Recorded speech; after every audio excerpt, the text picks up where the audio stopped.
एक से इतने देखूंगा, सोचा भी नहीं था सपनों में। हे परम पूज्य विद्यासागर महाराज नमन है चरणों में, महाराज नमन है चरणों में।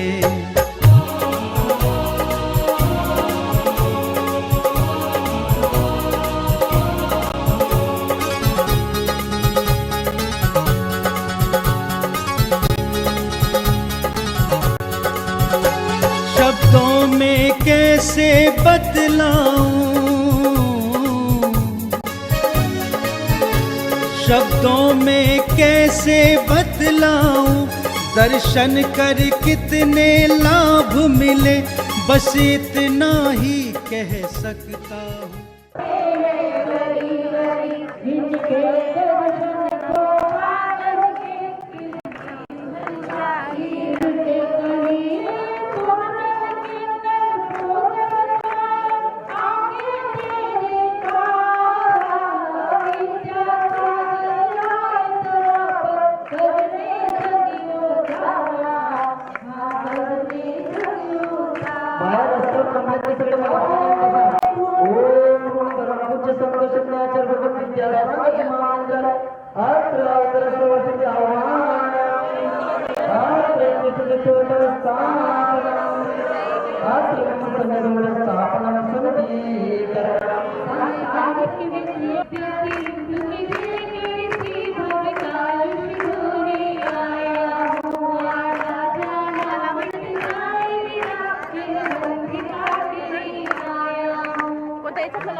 हम सबकी आयु लग जाए, आप चिरायु हो, आप चिरायु हो। शाश्वत हो शासन गुरु तेरा, शाश्वत हो शरण भी शाश्वत हो। मेरे चारों धाम के तीर्थ विद्यासागर हो।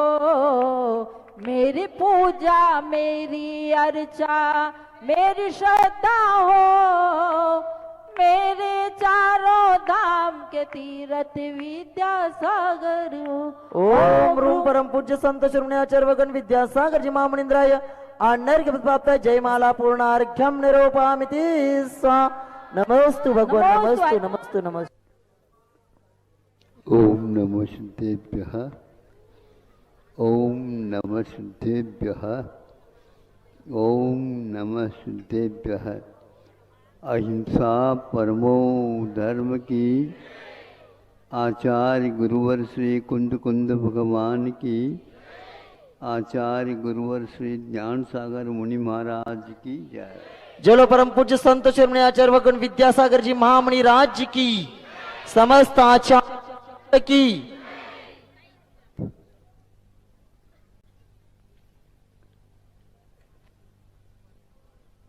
कोई भी पौधा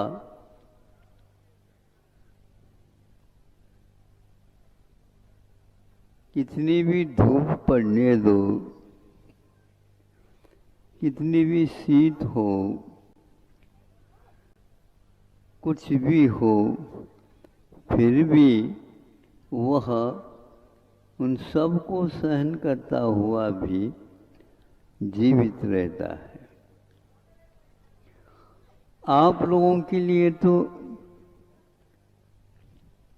भवन चाहिए, आवास चाहिए, कैसे भी हो सबके लिए। उसमें यदि कमी रहती है तो बहुत तकलीफ और कष्ट हो रहा आदि आदि आप अनुभव करते हैं। किंतु ये पेड़ पौधों को किसी ने सोचा ही नहीं। और ये जब कभी भी रहते हैं तो आप आकर के बैठ जाएंगे, आपको शीतलता मिलेगी, उसकी सुगंधी मिलेगी। और फल लग जाते हैं ऋतुमान के अनुसार, आप लोगों को वो फल भी देते हैं। तब आप उनके फलों को खाते हुए भी कोई सोचते हो? हमें सोचने की क्या आवश्यकता है महाराज? वो तो फल इसीलिए है कि जो हम हैं। देखो कैसा, फिर भी आपके लिए हरियाली वो प्रदान करते हैं। और आप क्या चाहते हैं? इस विश्व के लिए आपका कोई भी योगदान नहीं है, फिर भी उनसे आप लोग मांगते फिरते हो। वो बड़े क्या आप बड़े? बताओ, ये बड़े? तो आप उन जैसे बड़े कब बनोगे? उदार कब बनोगे? दूसरे के कष्ट को आप कब पहचानोगे? इससे ज्ञात होता है हम साधना के क्षेत्र क्या है ये ज्ञात नहीं करते। हमारे महापुरुष राम जैसे, वृषभनाथ जैसे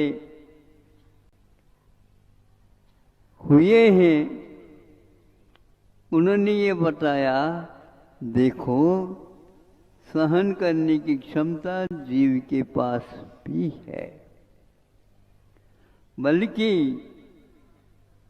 कठोर से कठोर पत्थर भी एक दिन मिट्टी के रूप में परिणत हो जाते हो,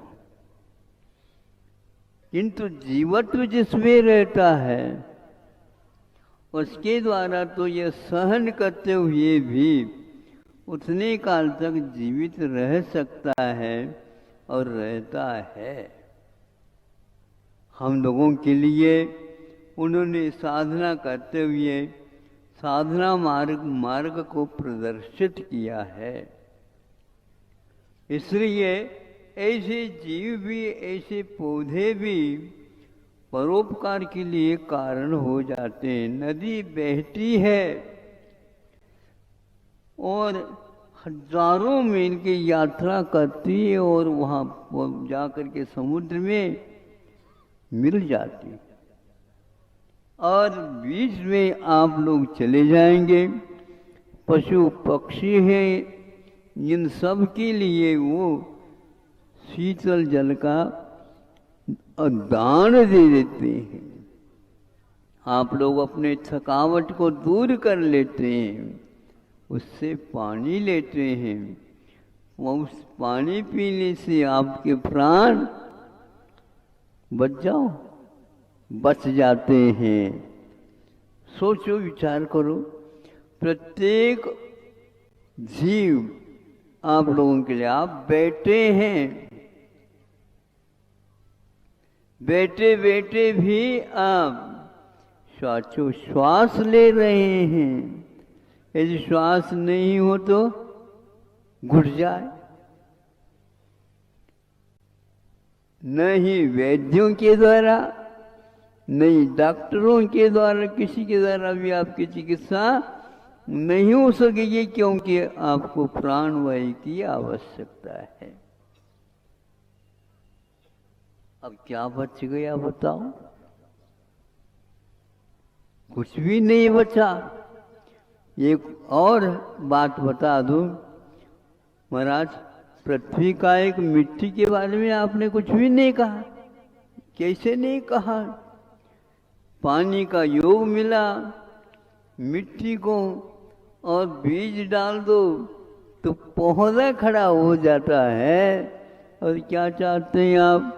ज्वार चाहो तो ज्वार बोवो, बाजरा चाहो तो बाजरा बोवो, चना चाहो तो चना बोवो, सभी बोवो। पृथ्वी के द्वारा जल खाद इत्यादि मिल जाता है तो आपके लिए बरसों तक के लिए अनाज मिल जाता है। पृथ्वी को भी और जल को भी वायु चलती है, तो आप भी प्राणवायु के माध्यम से जी रहे हैं। फिर भी आप इन सब उपकारों के बारे में मराठी में क्या बोलते? जानीव। हाँ, जानीव। हाँ, कोई भी आप जानकारी नहीं लेते और उनके लिए भी सुखी बनाने का कोई भाव तक नहीं करते। यही एकमात्र धर्म है। हम दूसरे के कष्ट को यदि निवारण नहीं कर सकते हैं तो हमारी चेष्टाओं के द्वारा किसी को कष्ट न हो ऐसा सोच भी सकते हैं। ये एक धार्मिक भाव है। हमारी यात्रा प्रवास चल रहा है। 2-3 दिन वहाँ पर क्षेत्र पर रुकना हुआ और आप लोगों के लिए हमने देखा व्यवस्थाची कमी आहे नहीं यार। अच्छा अच्छा अच्छा।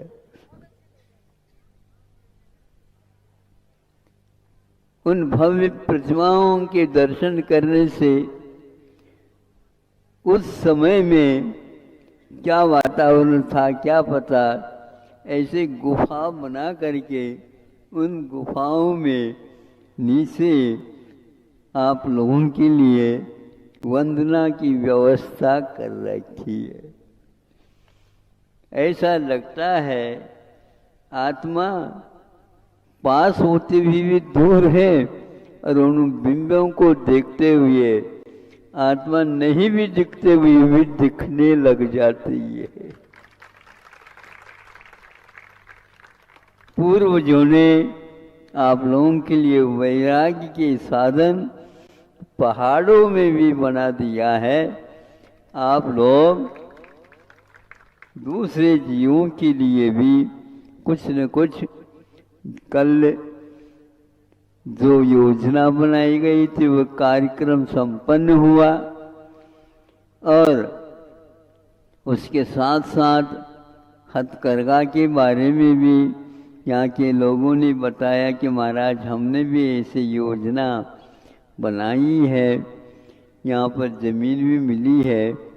जिन्होंने इस प्रकार के उदार भाव निकाल करके उन जमीन के बारे में सोचा और जो पराश्रित हैं उनको भी स्वाश्रित अपने पैरों पर खड़े करने के लिए उन्होंने सोचा और उसके विषय में भी परसों के दिन इन लोगों को उसका रास्ता मिला और इन्होंने दृढ़ता के साथ, धैर्य के साथ और परोपकार की बुद्धि से अथवा कर्तव्य निष्ठा के साथ उन्होंने कदम उठाया और उसके लिए भी कई लोगों ने सहयोग दिए। ये परोपकार ही पुण्य है और एक प्रकार से यदि हम परोपकार नहीं करते हैं, नहीं कर सकते हैं तो कोई बात नहीं, किंतु करने के भाव रखें, अनुमति दें, कराएं तो भी आपको एक प्रकार से उसका एक हिस्सा पुण्य के रूप में मिलेगा और उसके साथ आगे भी आप इसी प्रकार के, क्योंकि ऐसे स्थान होंगे तभी आप लोग धर्म ध्यान कर सकेंगे। यदि स्थान इस प्रकार के नहीं रहेंगे तो उतने समय के लिए छोड़ करके आप गए, वो सब एकमात्र उस धर्म के भाव की अपेक्षा से ही आप गए। तो यह घर छोड़ा और पंचेंद्र के विषयों की दासता छोड़ी और जितने घंटों तक आप वहाँ पर रहेंगे उतने घंटे के लिए वहाँ आत्म तत्व का चिंतन आपको उपलब्ध होता है, हुआ है। आगे में भी यह यहाँ के इस चौकले वाले, इस परिसर में रहने वाले बंधुओं ने अपने कंधों के ऊपर यह बोझ उठाया है। और क्यों है तैयार है, करो। अहिंसा परमो धर्म की जय। जलो परम पूज्य संत श्रमणे आचार्य भगवान विद्यासागर जी महामुनि राज्य की, समस्त आचार्य संघ की,